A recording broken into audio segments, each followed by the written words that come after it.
What kind of economic systems are best at allowing us to exercise the fact that we are created in the image and likeness of God? Now keep in mind that if you take tiny steps towards any goal, it's just a matter of when you're going to reach it. Scarcity is the first lesson of economics. Now, the first lesson of politics is to forget the first lesson of economics. If you don't provide real, actual value to people in exchange for the money that you're asking for in return, you will lose over time. We can see the economy as a social web that God has created for people to serve each other with their work. We have the Word of God that provides for us a foundation for knowledge, for truth, for beauty, for goodness, for dignity and value in human beings. We have the Word of God that provides for us things like this. Ready? Thou shalt not steal. Ethics on the legitimacy of wealth and entrepreneurship individually. Secondly, post-millennial eschatology. That is, the kingdom of God expands across the earth before Jesus comes back in final judgment. And the link to get those two together is the idea of the pursuit of self-interest leading to widespread economic growth and social transformation. What's up, everybody? Welcome back to another episode of Christ in Capital, the show that wants to encourage you to love God, love neighbor, and build something. I'm the host, Dustin Johnson, and man, at the end of this episode, at the end of this interview, if you're not up and making something, up and doing something, creating content for your social media sites, there's really something wrong with you. I usually have some like catchy lead into these interviews, but this one really, man, it just speaks for itself. And I don't want to be precious, so here's our interview with Darren Doane. Let's go. All right, today we have Darren Doane interviewing with us. I am super excited about this interview. I've been really influenced by Darren's work for a long time. Darren, thank you so much for joining me. I know you're a busy guy, so I really appreciate the time that you are giving to us. Oh man, my pleasure. This was great. Let's have some fun. Let's see if we can't cause some trouble. Yes, let's do it. So for my listeners, I just want to give them a rundown of kind of your portfolio and what you've done in the past that has influenced me, and then you can add on things that you think would be nice. So yeah, I think it's always fun to kind of do the personal influence because it kind of makes it more centric to kind of, the conversation. So yeah. I think that's a great way to do it. Yes. Honestly, the first introduction I had to your work was through, oddly enough, through David Shannon and Marcus Pittman. They were doing the, I guess you told them to do the 30 sunrises or something like that. Yes, that's right. I guess that was a long time ago. But that was the very first kind of toes in the water kind of thing. But then I saw Collision and my world kind of turned upside down. So I got involved with like Rushdoony and Bonson and Van Til and all those guys. And so that was kind of my introduction to you. But then I realized how much you have done music video wise with like huge bands like Zac Brown Band, Shinedown, Jason Mraz, Blink 182, Jimmy Eat World. I'm just running down a list of the ones that are like my bands. Good. A Day to Remember, Skillet, Supertones, Propaganda, and there's so much more. Man. Yeah, I've got a weird.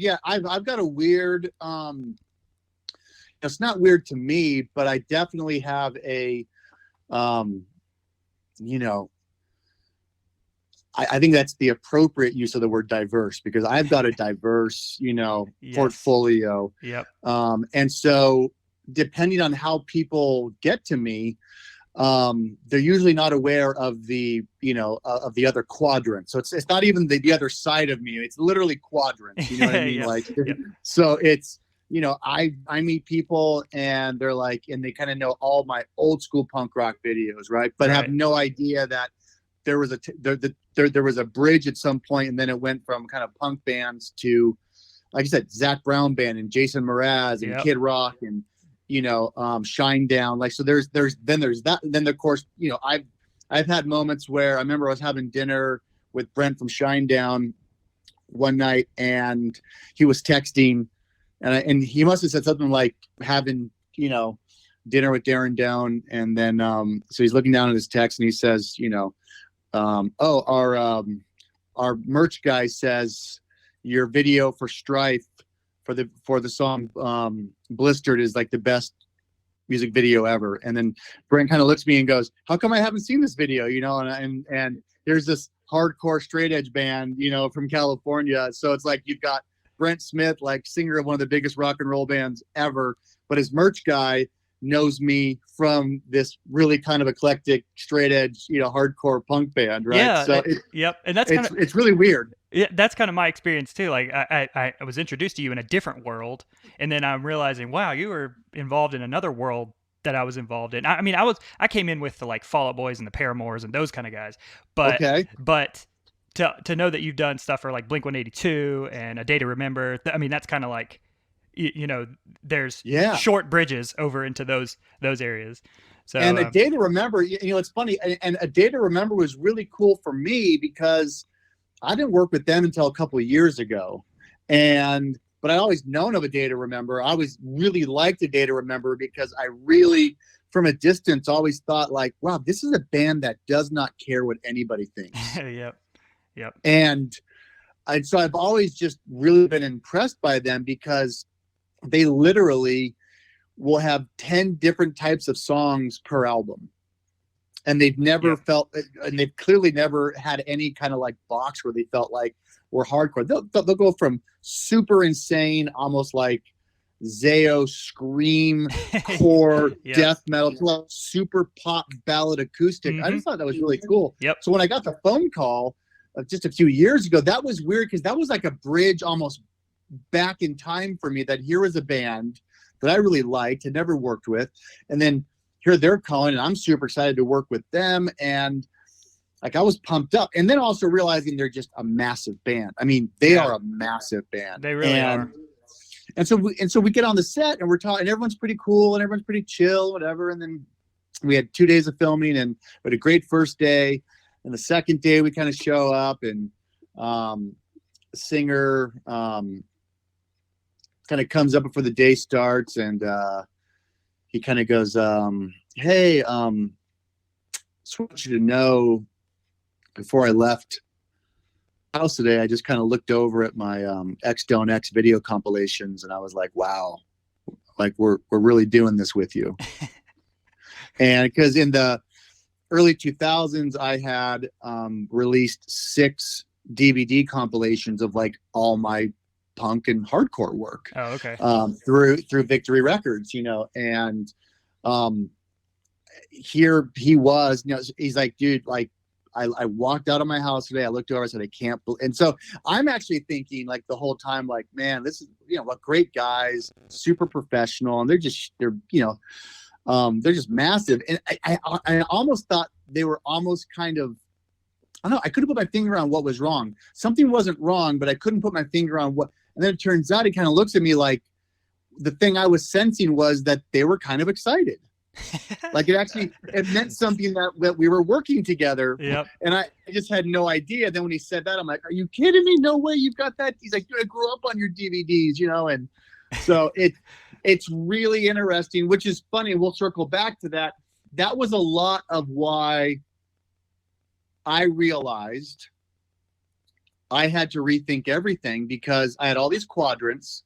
Yeah. And I would meet people, I'd be with clients, and none of my clients knew the stuff I had done. And I remember thinking, from a business standpoint, I've been making a huge mistake in regards to how I inform people of who I am and what I've done. Yeah. And which I think is your message now. Like, I said all of that. I prefaced this conversation with all of your backstory because I want people to know that you've been in this for a long time. You've been in the content creation business for a long time. Pre-internet, internet, and 30 years, mobile devices. And so I wanted you to kind of give us the rundown of kind of the comparison between what it was like doing what you did music video wise before internet and mobile devices and all of that stuff, and then what the shift has been since that has become the mainstream. What opportunities are there for like the Joe Schmo Christian or whoever, content creator, Yeah. to get out there and actually like make stuff. Well, I mean, first of all, there's nothing stopping anybody now from making anything. Right. I mean, I think that's the first thing people have to really understand. Like, you could start anything within the next hour and literally not have to get your hands physically on the thing that you're making ever. Right. Now that may mean that your profit margins are lower. Yep. But there is nothing that you can. I could say, you know what? I'm gonna start a car reselling business, and within an hour, I could have that business up and running. And by tomorrow morning, I could be in the marketplace finding people who want to sell me their car, and I could be flipping those cars. I mean, I could literally and sit in front of my computer and never have to go anywhere and start it, get my, corporation done through, this company, or set it up through,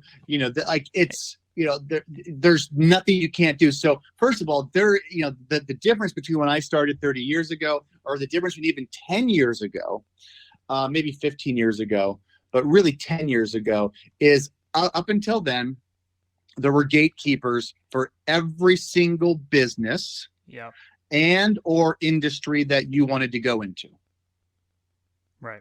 And those no longer exist. Meaning that back when I started as music video director, I had to meet bands. I had to drive down to wherever the bands were, talk to those bands, beg someone to give me a chance, get that opportunity, make something. And then when I made it, there's no internet. And the odds are it's not going to get played on MTV. So I got to figure out ways to see it. I got to have 50 VHS copies in my car at all times for people just in case. Yeah. Hey, this is a music video I did, or here's 2 music videos I've done, or here's my reel, a combination of 5 music videos, and then go on to, and then, hey, hook up with the band, go on tour with them. Now, when you go on tour with the band, every show they're playing, there's 3 or 4 or 5 other bands. Right. Then you're meeting 5 more bands, and then you're meeting 5 more bands, and then 5 more bands, and you do 1 tour with a band, and now you're kind of in because that band saw you with another band at that club when there was 4 people, and you went out and got pizza at the end of the night. Now you're networking. Yep. And then this networking doesn't have to be so like formal. Like Nope. it's just you going out and meeting people, talking to people. Like we think of networking as like suit and tie kind of stuff. And it was, and there's still a lot of industries that do it that way. That's why I'm pushing into all other industries, because I don't believe you need to do that. I don't believe you need to get to the bar at the event where you finally get a couple of drinks in you, and then the real you kind of comes out, and it turns out that you're both into baseball, or you're both into bourbon, or you're both into restoring classic cars. Like all that travel and that time in a full 10-hour day, and then at the bar, you can say right now, you can be Joe whoever at any company and be like, I'm starting my podcast right now. I'm Joe, and Joe likes bourbon, restoring cars, and baseball. And that's all you talk about. And then you post that on LinkedIn. And now everyone's like, wait, why is the guy that works at this company, why does he have a podcast? And why is that podcast about cars, bourbon, and baseball? Right. That's kind of my backstory. I mean, I'm Joe Schmo sitting in his office, in North Carolina, wants to do a podcast, and I'm trying to get this guy who has this high profile portfolio of music videos, and I want to get him on my podcast. And we're like worlds away. You're in Idaho, I think. Right. Yep. It's just the opportunity is there. Like I think a lot of people don't understand the power we have. Door, and it opens a door. I mean, you're doing something, but let's assume you're not doing something, and then you start a podcast, and then you track me down on one of my platforms, and you say, hey, will you be on my podcast? And the answer is yes, because who doesn't want to? If you're actively involved in building something, you want to, or at least you should be willing to take every opportunity to communicate what it is you do, who you are, every time that opportunity shows up. Yes. And so that's what I learned from all those bands. And what I learned from all those bands on the road is the same thing that I'm applying right now, which is those bands would go on the road, and if 3 people showed up, they played just as hard as if 100 people showed up. Yep. I love the story you have about Zach Brown Band. I think this might bleed into us, the whole preciousness discussion, but the whole thing about them playing at the homeless shelter. Yeah. That's just awesome. I'm a huge fan of Zach Brown Band. So hearing that story, and for the listeners, I think the thing was they were doing a show and they were doing it to an audience who were not necessarily their target It was a homeless audience. shelter. Yeah, it was a homeless shelter on like either Christmas Eve or Thanksgiving or something. And you were filming. I was filming. Okay. And yeah, and we showed up, and these are people who are just happy to get food, Right. And Zach Brown shows up, 3 other members, and they're going to just do some acoustic sets, and they start doing all their hits. Right. And nobody cares. And I think they did 2 or 3 songs, and Zach just turns to them and says, I think he said, sit on the dock of a bay. Boom. And, they go and sit on the dock of a bay. Boom. And they get up, people start dancing and moving and grooving.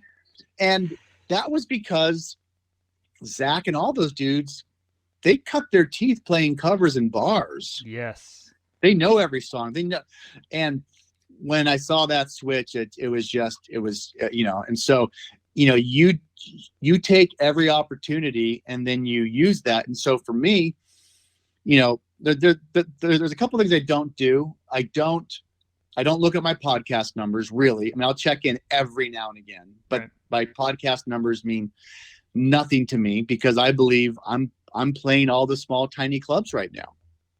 If 3 people show up, I'm fired up. And then if someone like you calls me, says you want to be on a podcast, I say yes. I don't go do research. I don't look to see, well, is this at a level that I think I'm at the very bottom. I'm at the very, very bottom.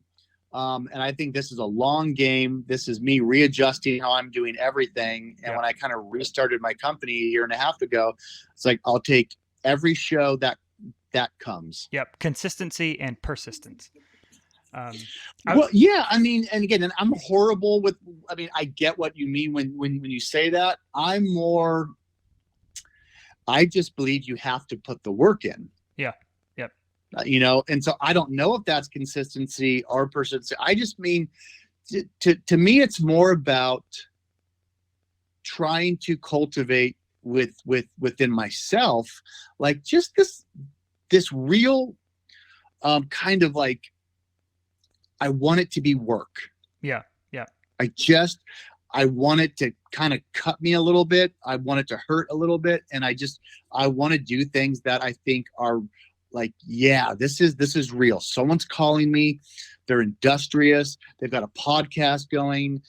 And as much as it's easy to do a podcast, it's not easy to do a podcast. So what I love it's easy to do, but it's not easy to do. I mean, you still got to figure out if you're going to do it through SoundCloud or through Libsyn and this and what plan. So anytime someone's got a podcast going, I already like them because it takes work.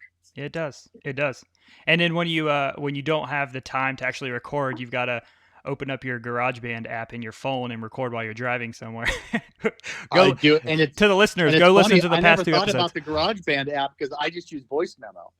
Oh yeah. The GarageBand app is really cool. I don't really like their platform for like the the desktop, right? But the app is really cool just for like voice memos and stuff like that. But kind of following along this train, I wanted to get kind of the backstory behind the Doane Creative Agency. You've been developing this sense of, I want to be a worker who just puts in the work, who hustles and incorporates all of this stuff I've learned from bands and videos and all this stuff into this agency. And so what is it all about, and how did that switch happen? When did you decide that was something you wanted to do? The switch happened mid 2018. I just started sensing and feeling and experiencing that the phone wasn't ringing. Gotcha. Like the emails weren't coming in. Like it was just getting real quiet. Mm-hmm. And I'd spent most of my life always going from one gig to the next just because of my reputation and referrals. And I always knew it was all about content, but I always thought it was all going to be about content, that all these big companies were going to just need content one day, and a guy like me was just going to crush it because I can make content. I kind of kept waiting for that day. It just wasn't coming. And then I just sort of realized, like, why is it not coming? And I just looked around, and I remember actually literally looking around, and I thought to myself, like, where is everybody? Like, what is everyone doing? And I was looking at my phone, and I realized everyone's looking at their phone. I was like, oh my goodness. Am I that dumb? Yeah. Like, I was like, wow. And I remember, like, so weird and providential. And I don't think I've ever talked about this, actually. And there's probably a reason for that, but I think enough time is sort of, I think you'll see why. But obviously, like you set up, I've always been a content creator. I'm a prolific content creator. And I'm Yes, so you high are. on content. I make so much stuff. I've made so much stuff. And I've been pushing content for so long. But I didn't know, I had no framework for what the heck all this content was good for. I didn't really know. I knew, so I was like an athlete with no sport. I was like I'm like a CrossFit guy before the CrossFit games. Like, there's no place for me to sort of excel because there's no CrossFit games yet. Everyone's like, well, it's either bench press or it's baseball, or there's no place for like a guy like me. And I was these lights were kind of, going on, and I'm looking at everyone's on their phone. I'm on my phone. And then I get a text from a friend who I probably hadn't heard from in 10 years. And he says, Darren, this guy reminds me of you. Let me know what you think. And it's a video clip. Let me guess. And it's like a 1-minute video clip. I hit play. It's Gary Vee. Yeah. And I knew the name Gary Vee because I remember 10 years ago, I was watching his wine library stuff. Yeah. Yep. And someone had sent me a video of him drinking wine, and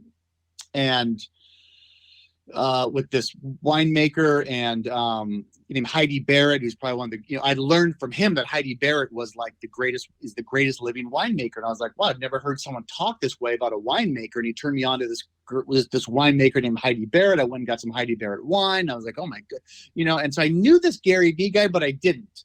Yeah. And I saw this video, and he's on a stage, he's just holding his phone, and like this 1 or 2 minute clip that my friend sent me, he just was holding the phone saying something about like, do you not understand that everybody is here? Yep. Yeah, and he has that little thing about how like people buying billboards are yes, idiots.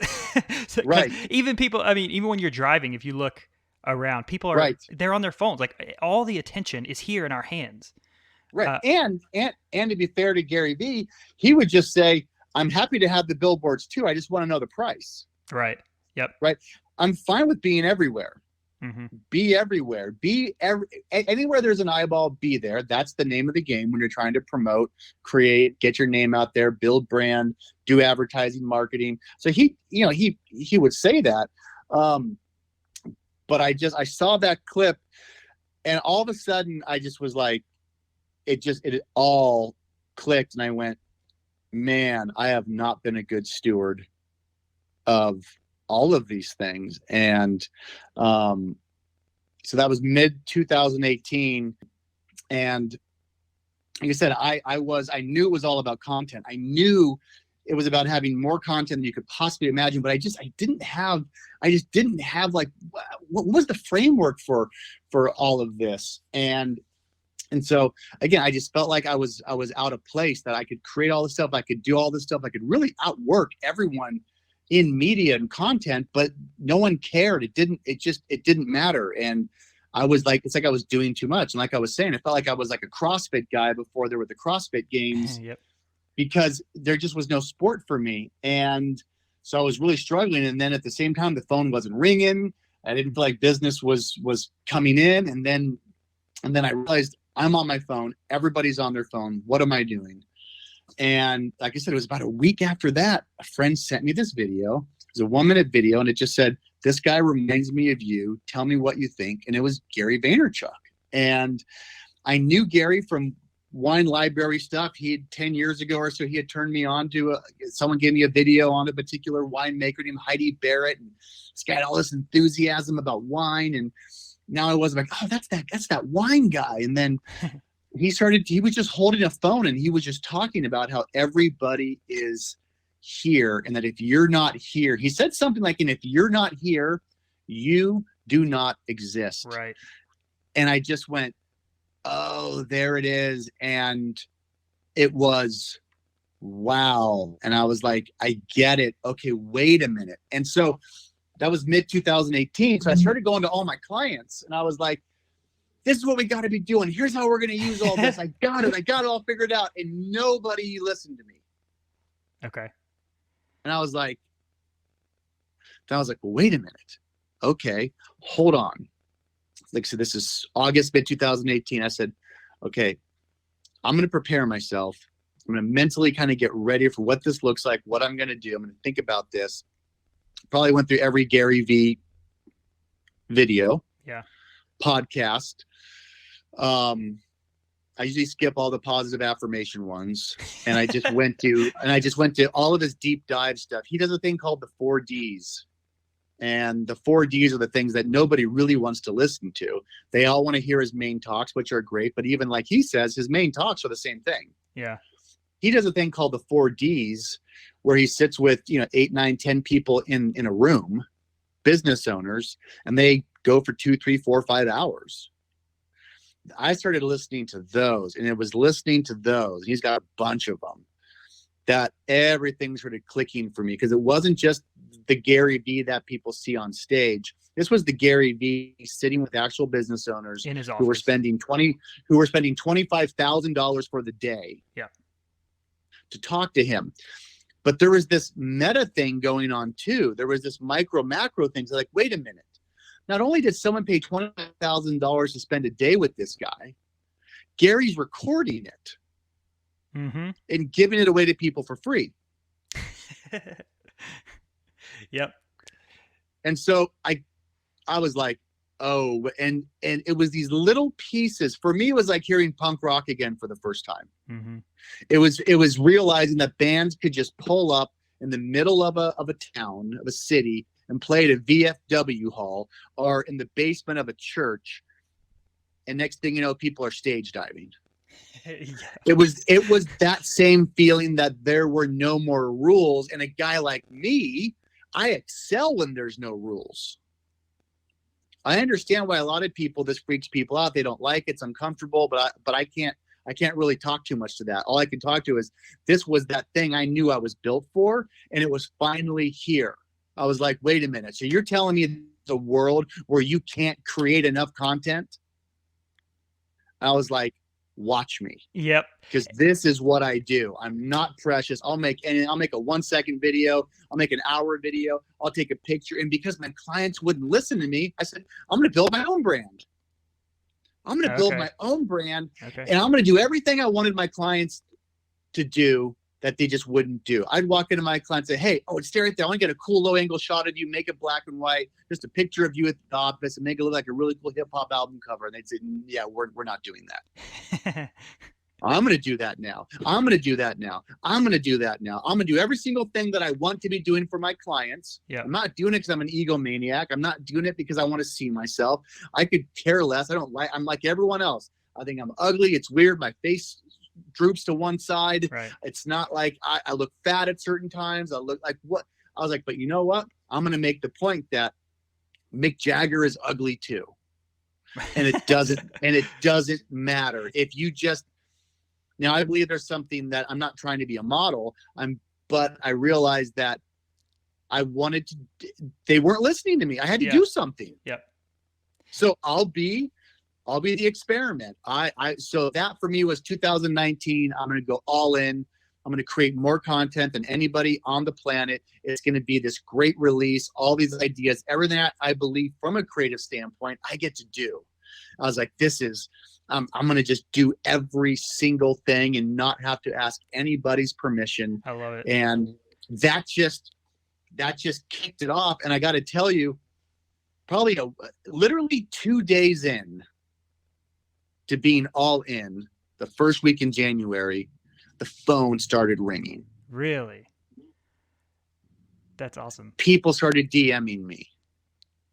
People I had no idea were watching me. Hey, Darren, I work at this company. You work with my brother who's in this band.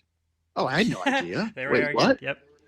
I'm doing marketing. I do marketing for this company. Hey, do you think you could consult with us or do it? And all these things started popping. And I remember week number 2, because I'm like, okay, what can I do? I can do anything. And week number 2, I posted a commercial from a campaign 2 years prior. Yeah. And the head of marketing calls me that day or texts me that day. He's like, dude, like, what a great campaign we did. Totally forgot. That's awesome. So then there's this concept of reminding people, and people forget, and all these things. And I already have such a diverse, body of work, and at that point, I just knew that the game plan was going to be switching the rhetoric of what I do, because it's what I've always done. But I had to embody it. I had to give it a name. I had to help people understand that I'm not Darren the film guy anymore. I'm Darren Doane, content creator. As I got into this year, I've pushed it even more, because I've said I'm not even a content creator. I've been trying to really take it seriously and define what I'm doing. Right. I've come up with the term content communication. I'm a content communicator. I help people communicate, whether that's through a music video, a film, a documentary, a picture, you name it. This is about communication. Mm-hmm. And this is one big game. And you see, like, I work for a really big company that has really old roots. And so the marketing departments at those kind of organizations are doing this shift where they're pushing the control of the, what used to be the checklist kind of, do we have this kind of content? Do we have this in the picture? Do we have this, that kind of like structured marketing approach? And they're shifting it down to the younger generations who are on social media all the time, and they're seeing like your organization pop up that will take this, and they're like, hey, this guy can help us out. It's not the same anymore. We're not doing this like, okay, I've got $1 million to spend. Let's maybe we can do a billboard and whatever the checklist is. And so there is that shift going on, yes, which I think is awesome, because the content, the way we do marketing is being decentralized. It's not a high tower anymore. It's going out. It's going out into YouTube. It's going out into Instagram. Can you help me do this? Well, and it's and that's a great way to put it, because not only is it decentralized from a platform standpoint, it's decentralized because you can't control anymore who promotes you. Right.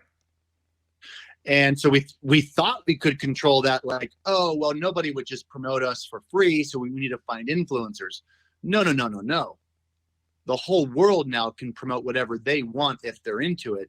And that's another, it's not even a gatekeeper. There's actually something above a gatekeeper. And the thing above a gatekeeper is a sort of,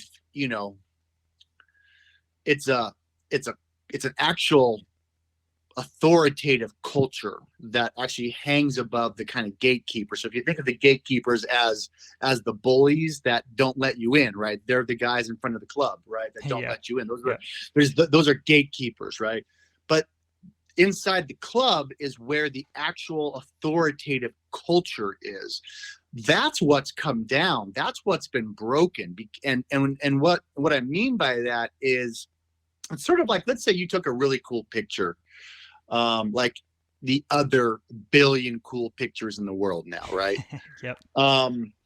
And you saw that somebody used that picture without your permission, and you were like, "That's not right. It's on Google. It's on Google now. It's a Google image, and someone got it. And you think in turn, I need to track that. They didn't ask for my permission. Yeah. I mean, it's funny. Everyone laughs now. If you talk to them, if someone said, I took a picture of a flower, then someone used it, they actually put up on their social media page. Like, you would laugh, A, because it doesn't matter. You're right. And B, so what if that person put your pic? I mean, even this whole idea of giving photo credit. Like, really? Like, we even do it like, Yep. it's like, we even do it like when our wife takes a picture of us, like, photo credit my wife. Like, it's the last place where we're somehow trained to think like, I better give photo credit. Yep. I got to abide by the rules. I got to abide by the rules here because my friend Steve, right, he held the phone. I said, hey, get a picture of us here. Oh, I better. And so it's crumbled. And these are the crumbs of all these leftover rules, but it doesn't matter anymore. Nothing is worth anything. And yet at the same time, it's worth more than you could possibly imagine, because people have said to me, well, what if McDonald's showed up and said, we like that picture and use it for a huge campaign? My response would be, awesome. They go, what do you mean awesome? You deserve money for that. And I'd say, well, I just think it's cool. I'd find another way to leverage it. I always take pictures of my kids and my family everywhere I go. And I put pictures up and I tag the companies. I hope they take it. I would love to say, look how cool that is. McDonald's ran a commercial with my son. I would find a way to leverage that, or I'd just be stoked that it happened. Everyone is so focused on this idea that you own everything. Like, you can't control that anymore. You can't control anything anymore. Right. But you can control how, and I'm doing kind of a segue. You can control how precious you are. And I want you to kind of talk about that. With Christ in Capital, what I really want to do is encourage the craftsman who's in his basement every night, or the artist who's doing stuff after work every day, to actually put their stuff out there and try to monetize it. Do something to get it out there, because they, in my context, people don't understand how much opportunity there is to get their stuff out there with all the stuff that we have at our disposal, all the tools we have. But a lot of times, especially even in my case, you get a little like, let me think about this. Let me sit on this picture real quick. Do I need to post this? Should I?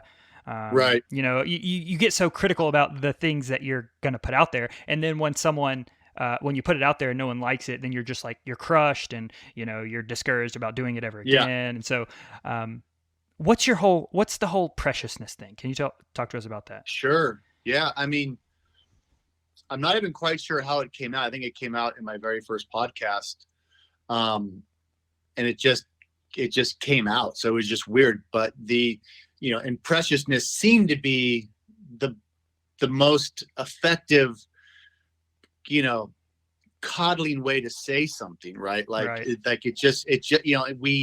And so when I started all this, the preciousness, because it really, I couldn't think of a more appropriate word, that like, there's nothing we do right now, especially when we start something, that's precious. Mm-hmm. Like, it's just not. And I've done this long enough to know that even the stuff that I was precious on and maybe were worthy of being, handled as precious cargo, I looked back a year later or 2 years later, I was like, what was I doing? Yep. Like, it wasn't that good. And so there's this, my idea or my concept of preciousness was just, you pretty much already know your limits no matter where you're at. Meaning that you sort of know how good or not good you are at something. Yeah. And so that's it. We only have a finite amount of whatever is in us. And so when we start to do something like social media or build a business or start to communicate, this idea that by thinking about it more right now is something and that will somehow make it better, I just don't think that's possible. And so it really is the equivalent of trying to play a sport or trying to play baseball, and you get out there and you throw the ball around a minute, and you kind of, I'm gonna go up in the stands here and just kind of watch. I'm gonna think about it. I'm gonna maybe go back and watch a couple of documentaries on baseball, and that's pretty much what people do with everything for the most part, because they're not actually even in the game. Right. But if you are in the game, and look, here's the thing. the reason why I go so hard on preciousness when it comes to the arts is because there's the majority of things in the world you can't be precious with, and no one would dare be precious with. You can't say, I'm going to go learn to play the violin.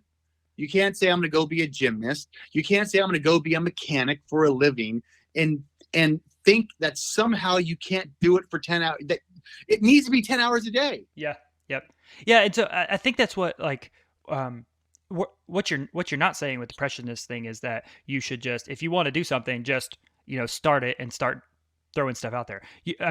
Like you were saying, whether you're good at something or not. Like, right. Like you've cultivated, you should have cultivated this, either this desire or this craft that you've been building, and then, but once you get to a certain point, stop thinking that, like, there's always going to be someone better than you. There's always going to be someone who you're looking at, who looking up to, who's better than you, and you can discourage yourself to say, I'm not as good as them. I don't need to be putting all this stuff out there. Blah blah blah.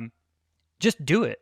Just throw it out there. Plus, most people want to see the raw documentation anyway. They don't want to see the polished.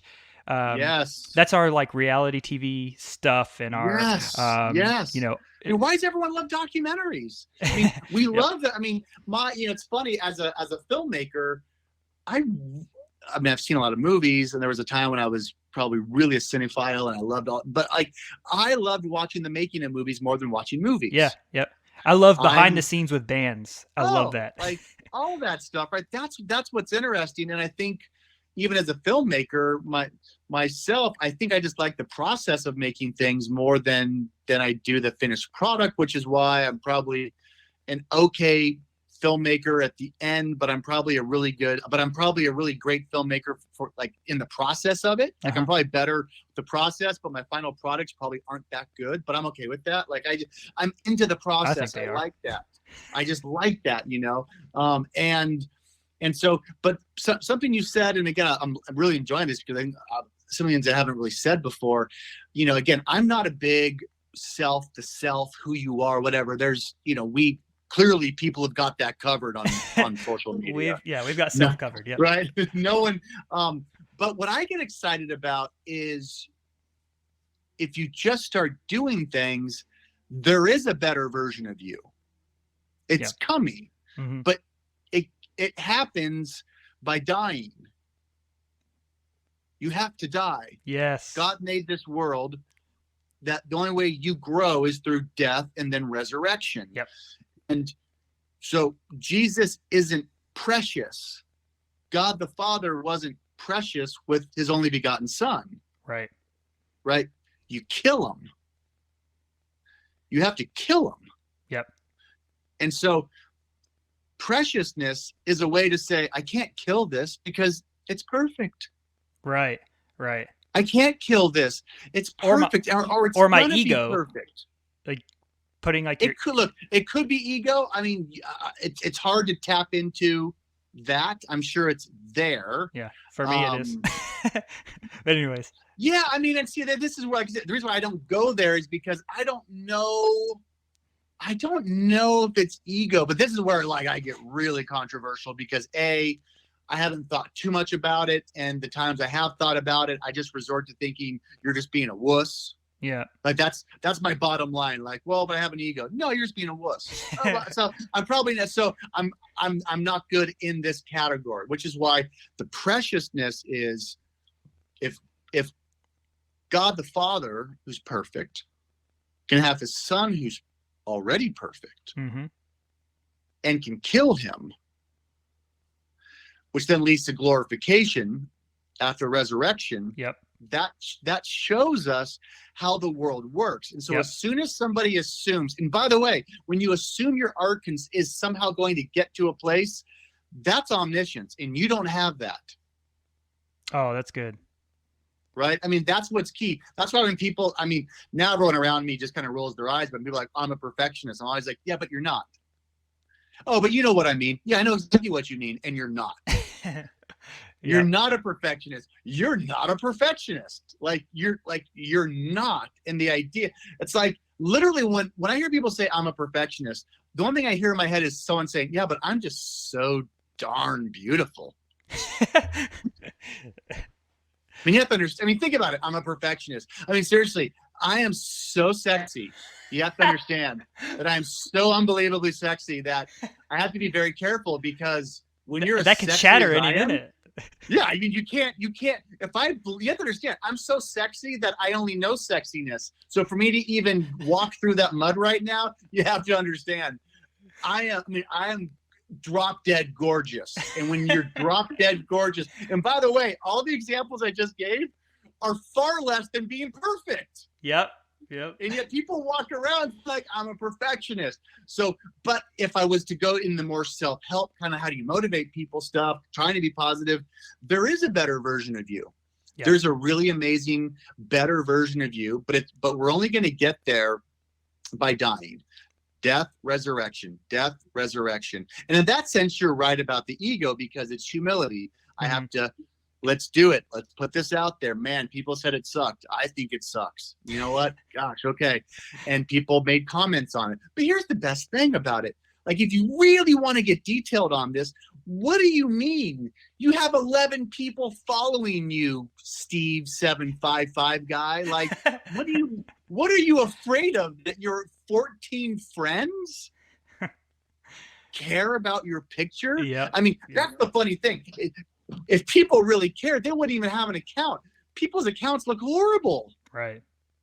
So they're not even using the platforms in such a way that's respectful to the platform. So I would say the best part of doing things is that death and resurrection. Like, that wasn't good. That wasn't good. That wasn't good. You know, like, man, I want to be better. I want to be better. Like, that's because that's what gets me excited. That's why I push people, is because I want to see what happens when you can get past the spark, you can get past the enthusiasm, and you can get them into the mud. You can get them into that death and resurrection.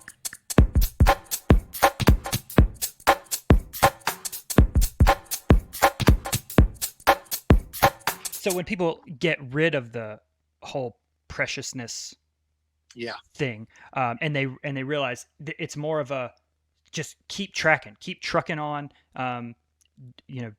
just keep putting stuff out there. Stop thinking too hard about it. You're not like you said, sexy. Right. This is like having a nanny. This is like when people have kids, and they have a baby like stars, and then they have a baby, and they're like, okay, I got fat, I had a baby, and now the most important thing for them is get back in shape. And they're not really going to raise the kid because that's too much work, but they want to have a kid. Yeah. Yep. And they get a nanny, and they get a couple people kind of raise the kid because they know the kid's kind of important. But they don't really want to do the work, and they don't really want to do the work because they got to get back in shape. Yeah, that's kind of what people do with ideas. And anyone that knows what really good parenting looks like, it's just messy, and you are being formed, and you are being that thing C.S. Lewis talks about, just that rock just being chipping away, just God's just forming you. He's forming you. He's forming you. He's forming you. But that's only going to happen by way of not being precious. Yes. And so, so then what does that mean for, so one of the places I wanted to go with this was, unless you build bridges, please be precious. Let me just qualify that. If you're an engineer and you build bridges, please don't listen to me. Yeah, but I mean, we're not throwing discretion out the window, but yeah, exactly. But so one of the places I wanted to go with this was, for the person who's about to start up their, maybe they're making like wood chairs in their basement or whatever. Yeah. And they realize the potential of this whole thing. Is it appropriate for them to start to, let me step back. When I started Christ in Capital, I just wanted to start writing stuff on a blog. So I started writing some stuff, but then I said, you know what? I really need like a logo. I need a logo, and I need to get, a website set up, and I need to get all this like infrastructure down, and then I'll be ready to go to just take off. What do you make of that? Does someone who's making wooden chairs in their basement need to think about their logo and, looking forward to a website and all this stuff. No. What's your take on that? No, and no. Okay. Yeah. I mean, one, they need to focus on making awesome chairs. Yes. That's the thing that they need to focus on. And they need to focus on just communicating that they're making those chairs. Okay. And what your one of the things I've learned from you is that just document. Yes. Just and that was like Gary what V. I took that look, that's straight Gary V.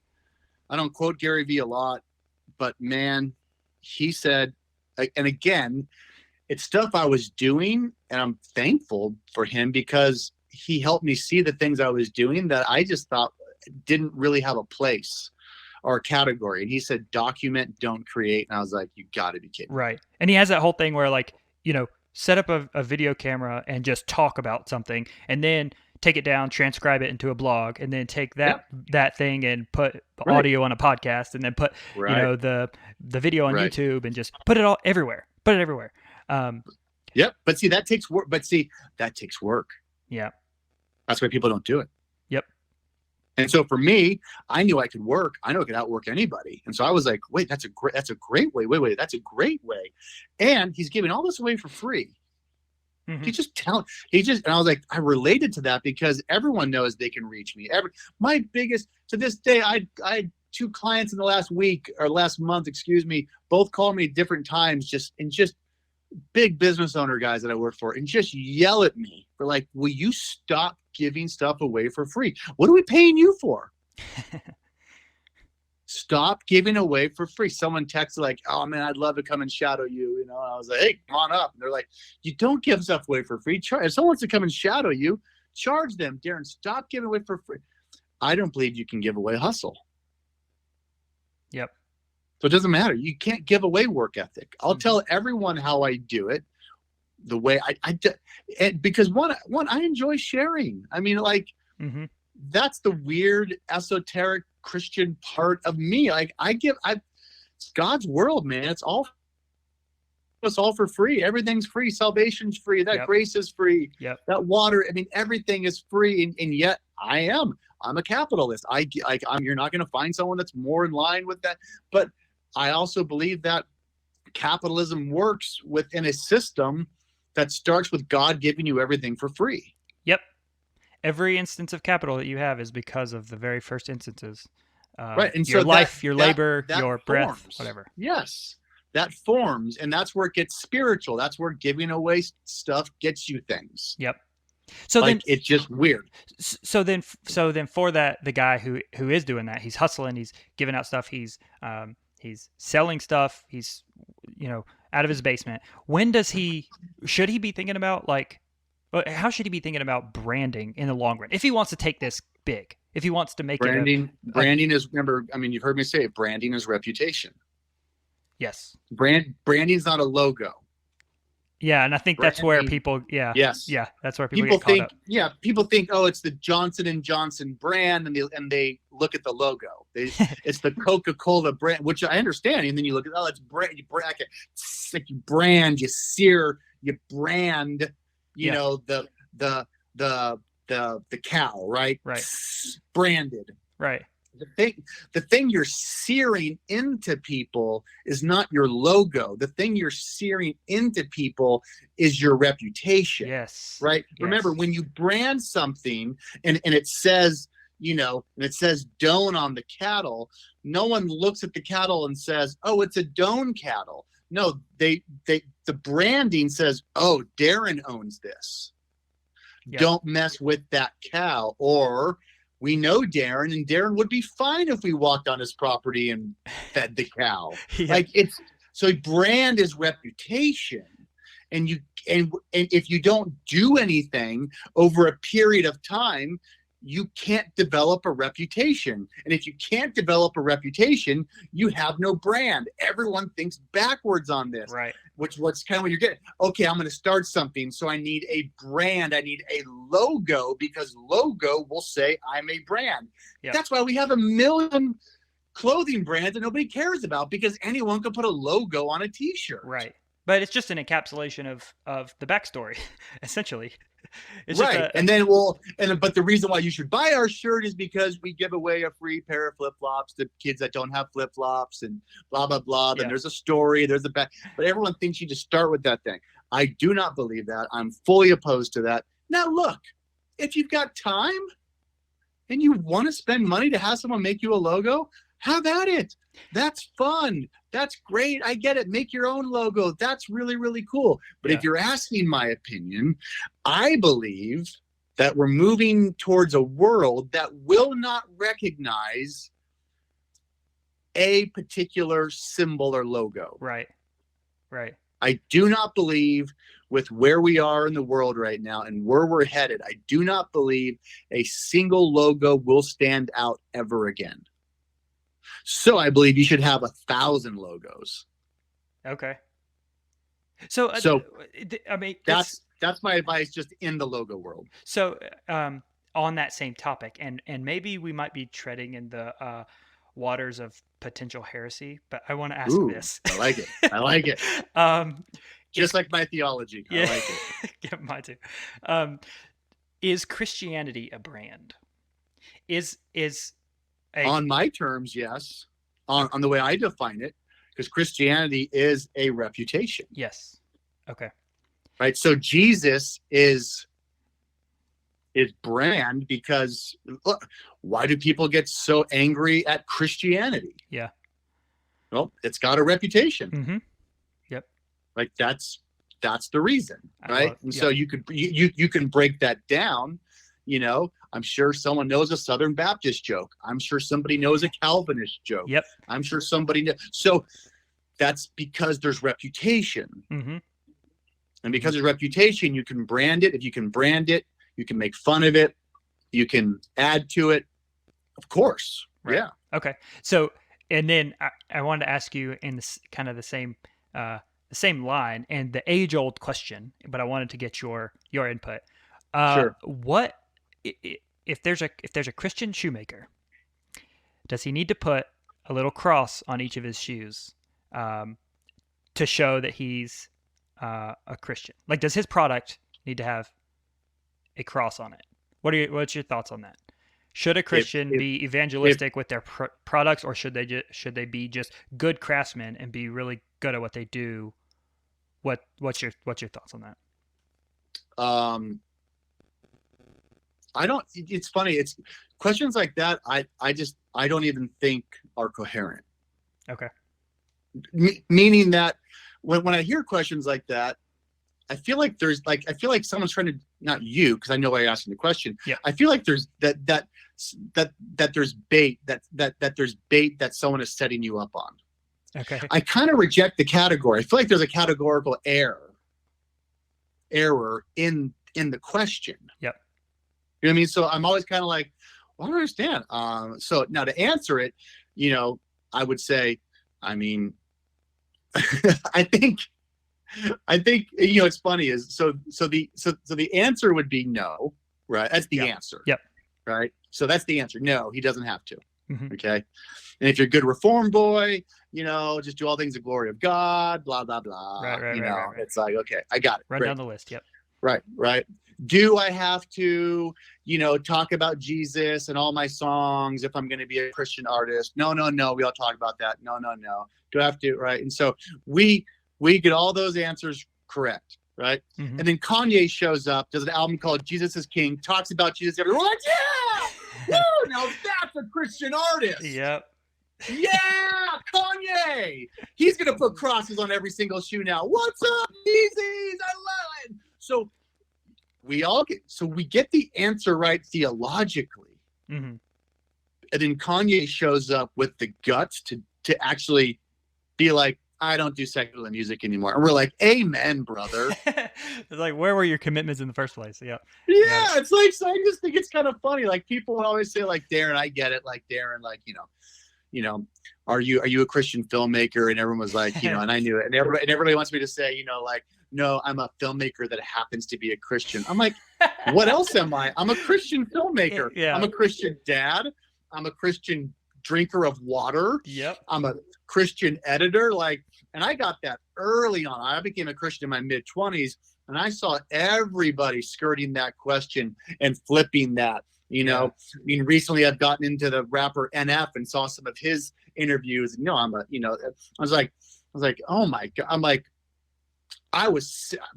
what else would I be? I was going to hell. Right. It reveals that we've kind of like, we do segment off our ideological, philosophical from our, like, we do make those like distinctions, those dichotomies, where it's like, yes, I can do this over here without bringing the philosophical, theological into it. Like I can separate those out. We can't. I mean, right. You can't do that. You can't be. I mean, you're going to come to everything you do with an influence, with some sort of like perspective. Right. Right. And so if like, you don't put the cross on the shoe, I mean, you've got a philosophy of making shoes. Right. So I would love to buy some shoes that had crosses on them. Right. You know why? Because I'm a Christian. Yep. That would be really cool. I'd be totally down. Maybe I'm not a cross around my neck kind of guy, but if someone had a cool pair of shoes made by like a Christian dude, like, and had a cross on it, like I'd be totally down. If I bought a hammer from Axe and Anvil and had a little cross in the corner, I'd be like, dang, that's so cool. Like that would be awesome. Take note, Jordan.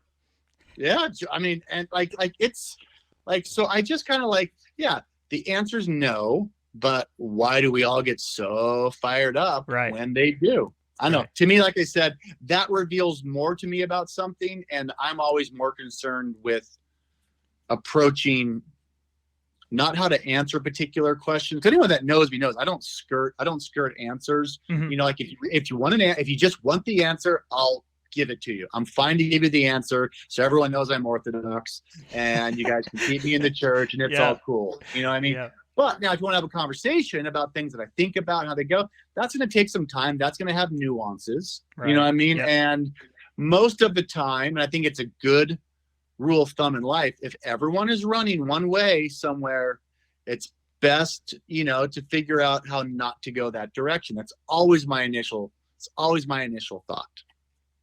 Especially what we've experienced the last couple of days. Like, no. Definitely. You're not. No one's taking me down this road until I've had some time to think about it. Right. Okay, so I know we're kind of running on time. No, we're fine. We'll go. Here's my last question, and then we can just kind of freestyle. Okay, sure. So, I think I mentioned this earlier. My wife has her own clothing business. She does like embroidery and heat press. Don't let me forget to talk about it, just because I think it's going to come back. Don't let me forget. Just say, hey, Darren, give me your thoughts on Shopify, and that's going to give me some stuff going. Okay, Shopify. Okay.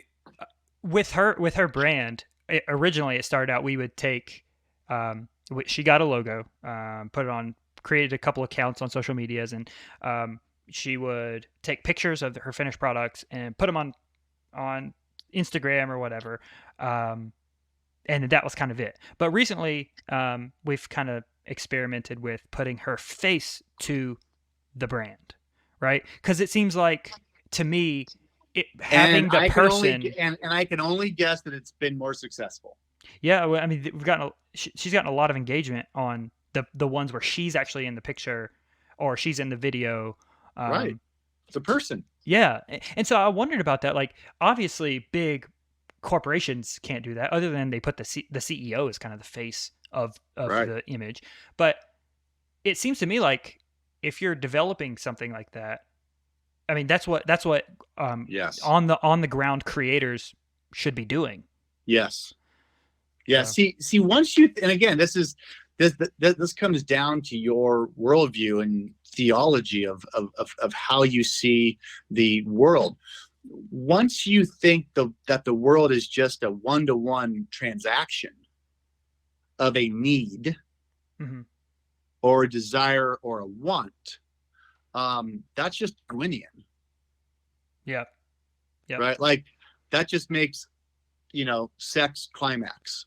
That's it. It's the only point. Right. And if there could be a pill that you could feel that, which is why people do drugs, then don't even need that. Mm-hmm. There's no work involved. There's no other person. It's just release. And so which means when you get into commerce, you would really be in trouble, because the only reason why I should buy a shirt is because I'm cold. Right. There'd be it would be, so why am I buying a shirt with that logo? Right. Well, maybe I'm buying that logo because I think it says something that's funny, or maybe it's right. So it just starts to get, when you think that all transactions are just that, but that there's not narrative and story wrapped up in all the things, in everything that we do, or I should at least say narrative and story gets wrapped up in everything we do if there's competition. Okay. See, if there's no competition, then you're just the only person selling ice cream, right? Like there's no ice cream store in town. There's one ice cream store in town. That's where we get ice cream. So even though there could be a story, and by the way, you are connecting when you are there, it doesn't really, rubber doesn't meet the road until the 2 other ice cream stores open up. Yep. Then it gets really interesting. It's not interesting. utility anymore. It's yes.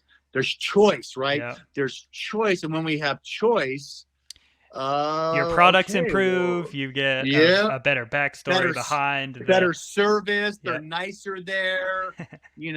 I heard those people go to a really conservative church. Maybe we shouldn't go there. They didn't put a particular sticker affirming something in the front of their store, so we're not going to see it. And so the reason why I push this so hard is because everyone's fine. It's like there's the old saying, the whole Mike Tyson thing people quote, everyone's got a plan to fight me, whatever, until I punch them, whatever that is, or something like that. That was Tyson's thing. Everyone's got a plan until I punch them, right?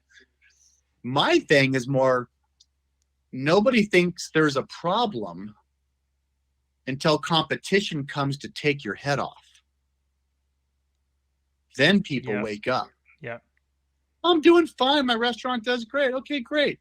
I hope you never have competition. That actually would be amazing. That's fine. But when people show up, or you unknowingly think you're just having fun making a shirt, having a clothing design. You don't think every major brand in some way, shape, or form has conversations about making sure that they get more market share than your wife's line. Mm-hmm. See, she's a threat. And if you don't know you're a threat, then you can just be bouncing around. We're just having so much fun. I don't know why people aren't seeing my stuff. Well, I don't know, because Macy's is spending $1 billion making sure keyword searches get to them and never to you. So if you don't, there's 2 ways sort of slammed by not understanding competition. One is that you're not performing on such a level that is understanding that when competition shows up, you better be prepared. And if you are just out there and you're ignorant and you don't realize that there are a lot of players in every single industry that do not like the decentralization of all things, right, then you're just not, you want to know that there's wolves in the woods. Doesn't mean you're ever going to face them. You need to know they're out there. And so that's how business works. You had better think about what it's going to be like when competition shows up. Yes. Yeah.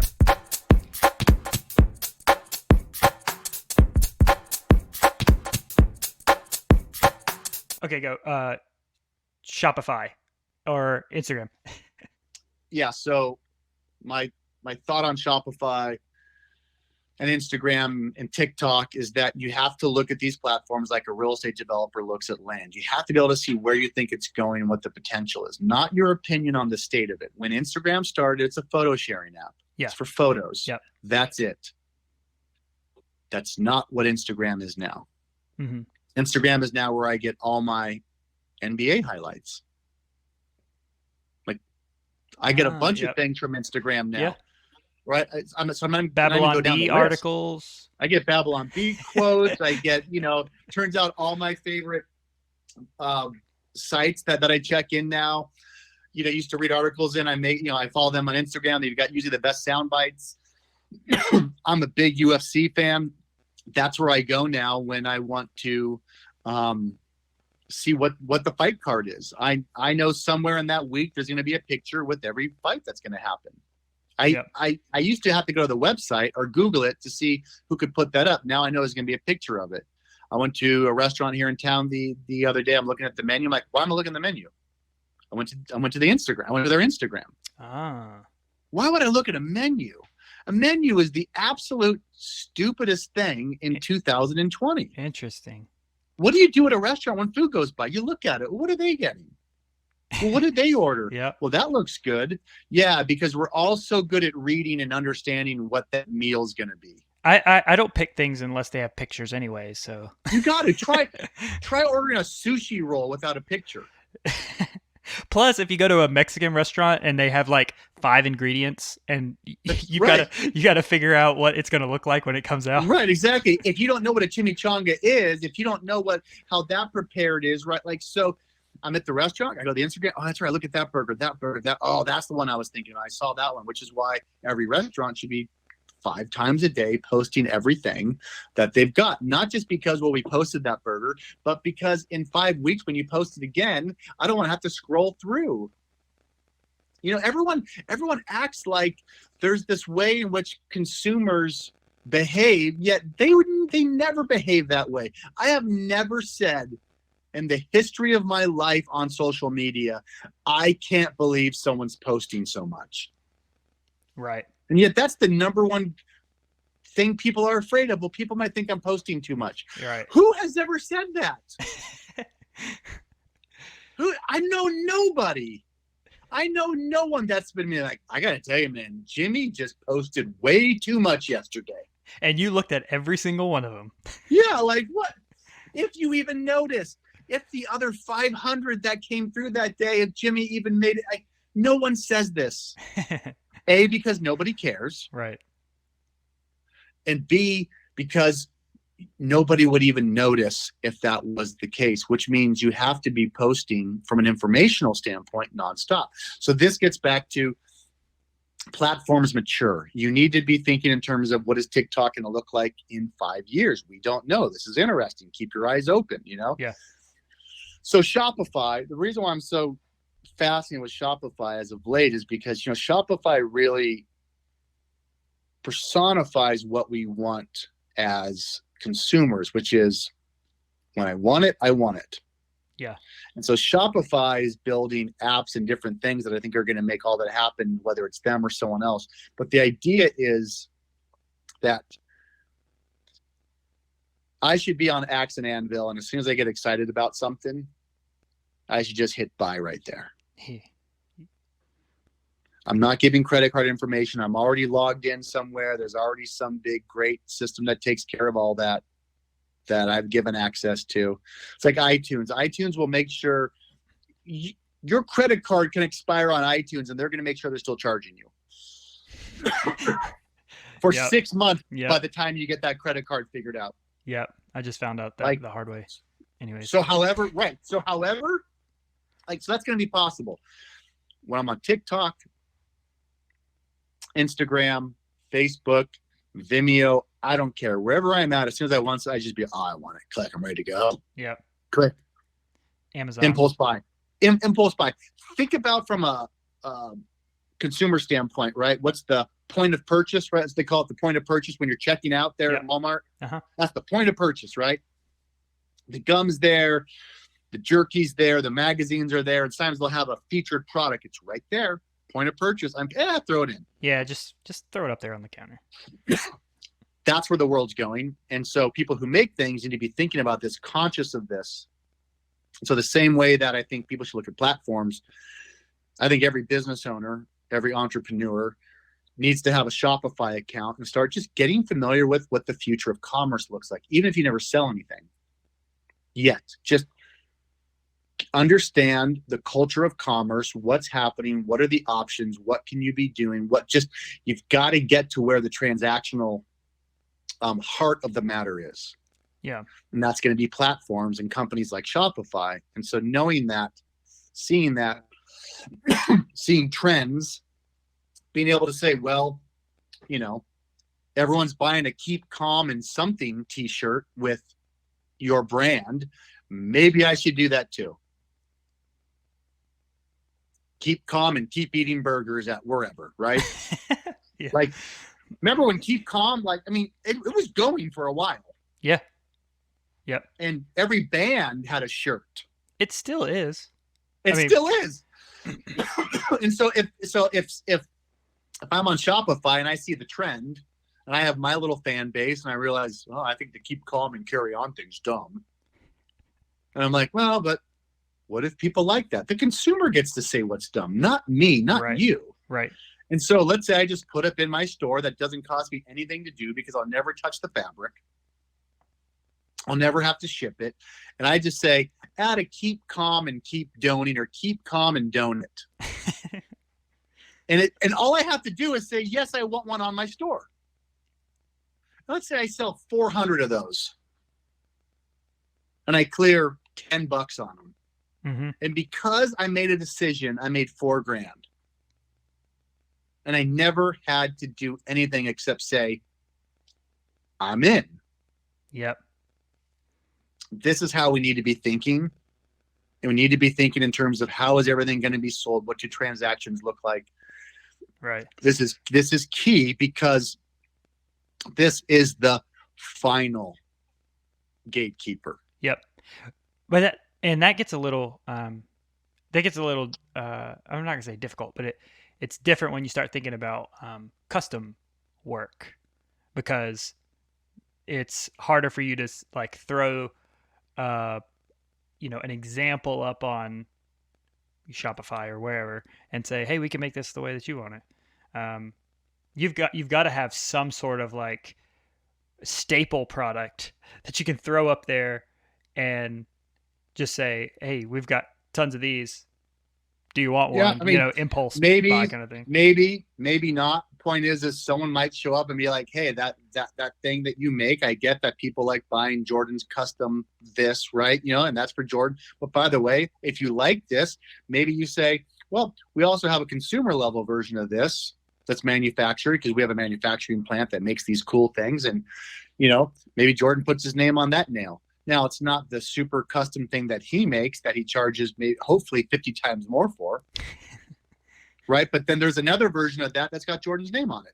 And I'll buy that nail. That's branding. You see, so if Jordan says I can buy this hammer, and he's not making hammers yet. I mean, he can, but let's say he makes these really cool hammers, and I say I want one of those, and I pay $350 for that one that I know he made. I saw him making it. He made it. He Instagram live and then finished it and says, who's buying it? And I go, I'm first. What did I buy? I got the story. I saw him make it. Yes. I have that product in my hand. I go, I got that. I could go to that Insta story and show people, look at this. You want to see how my hammer was made? My hammer. That's my hammer right there. That's mine. He even engraved it. 1 of 1 to Darren. Oh my goodness, right? I've got the birth story of my hammer. So, right. I got it right. It's right there. So now I have the Axe and Anvil original.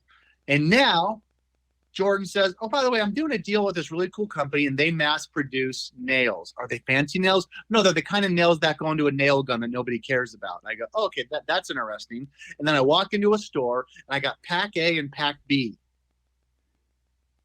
And they're the same price. I see generic nails for a nail gun, and I see nails for a nail gun by Axe and Anvil. Axe and Anvil. Yep. Because it's brand. Yep. Someone said to me, this is kind of inside baseball, so maybe I won't say this is a true story. So this is a false story, but it still makes the point. Okay. I worked for a company called Hurley for about 1.5 years. Hurley is one of the biggest successful brand stories in America. Mm-hmm. When you think about branding, you can't go anywhere in America without seeing, in the course of the day, probably a Hurley hat or T-shirt. Yep. I used to wear them. Yeah, of course. They just got acquired. Well, first Nike bought them like 20 years ago. Then Nike just sold them to some other company now. Yeah. And inside word said that one of the owners or the new people said that they want to start doing shampoo, Hurley shampoo. And they were kind of like, can you believe that Hurley shampoo? I was like, I would buy it. I mean, surfers need shampoo too.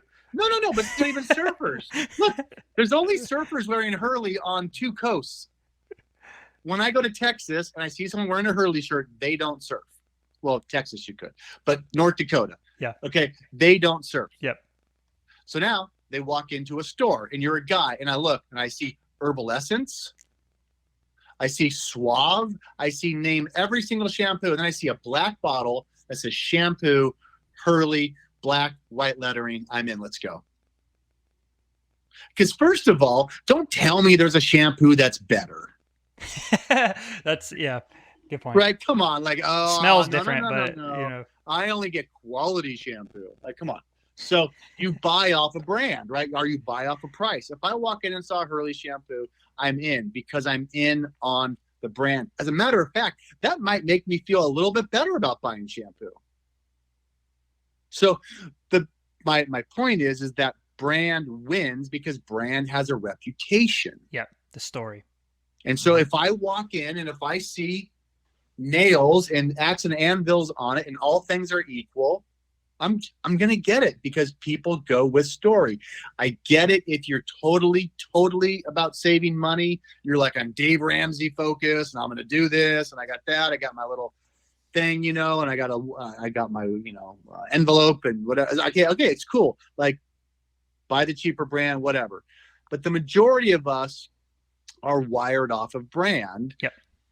And so you've got to be conscious of that. And so the connection of brand, the connection of Shopify or future platforms for commerce, I think that is what people need to really be thinking about. And I know that's where I'm putting a lot of my energy into. Like this summer, I'm just going to be focused on the sort of microeconomy, or the microeconomies that now exist on a local level. Yes. I'm super fascinated. That is like the impetus behind this whole like podcast thing. Like everything's, you know, everyone has a shot. Yes. Everyone has a shot. It's, you know, it's just like with capitalism, you know, nothing's centralized anymore. Right. It's all decentralized, and it should be. It should be. Information is decentralized. You know, production is decentralized. Everything is just out in the playing field. And us as God's image bearers, I mean, that's what we're called to do anyway. We're called to actually be making stuff, doing our own crafts, making our own art, you know, doing, you know, all this stuff, getting it out to people, showing them the value that they can provide to you, showing them the backstory, getting them captivated by this, how they came up with this product, how they built this product, encapsulating that into their brand, and just, you know, serving people. Let me end with that, because that's something I thought about this morning, and you jogged my mind on it. So it's great. I think it's a great way to wrap up. And I think it comes back to your question about the Christian shoemaker. Okay. The opportunity we have as Christians, I mean, it's for everyone out there, but I think those of us with a worldview that really embodies this. The thing that's so great about being a creator, and this might encapsulate everything I've said today, so this could be a nice bow, maybe. Okay. If I can articulate it. That's the setup. Here we go. The opportunity we have, if we're not precious, in creating products and putting those products out, is we have an opportunity to put our personality, our worldview, and the values we hold into that product. That's what makes making things really exciting. Mm-hmm. Keyboard warriors don't make anything except noise. Right. But back to Jordan, when he makes something, he is putting his worldview into it. Yep. And setting it on fire like foxtails tied together and sending it into the cities. That's what we do as makers and creators, is we have an opportunity to actually articulate what it is we believe in the product. Mm-hmm. That's where we get to put those things. What we believe about the future, what we believe about hard work, what we believe about, you know, fidelity, right. What we believe about life, what we believe about truth, beauty, goodness, all those things like shut up, stop talking, put it into something, make something, put it there. Okay? That's why I don't want people to be precious, because if you're precious, you will never do that. Because A, nothing gets done. There's nothing to put out into the world. And B, when you start doing that, you'll really begin to articulate and fine-tune those things you say you believe into something, and it will manifest. It will be an actual thing that then represents those views that we hold to be essential. Yes. Yep. That felt like a pretty good wrap up. Yes. I'm gonna say that felt like that was like we really did something. Like, okay, you could almost put music on the end of that one. Well, you should score that. That's how it normally happens anyway. So the end will have music behind it. Actually, it'll be like a sermon jam. That's what we'll do. Yeah. I love it. All right. Mix it up. Mix it up. All right. So everybody, if you're not pumped up by this, you're check your pulse. Go. I always say I end the show every time with this catchphrase, but I want to add something to it. We are called to go out, love God, love neighbor, build something, and I'm going to add, don't be precious. Talk to you guys later.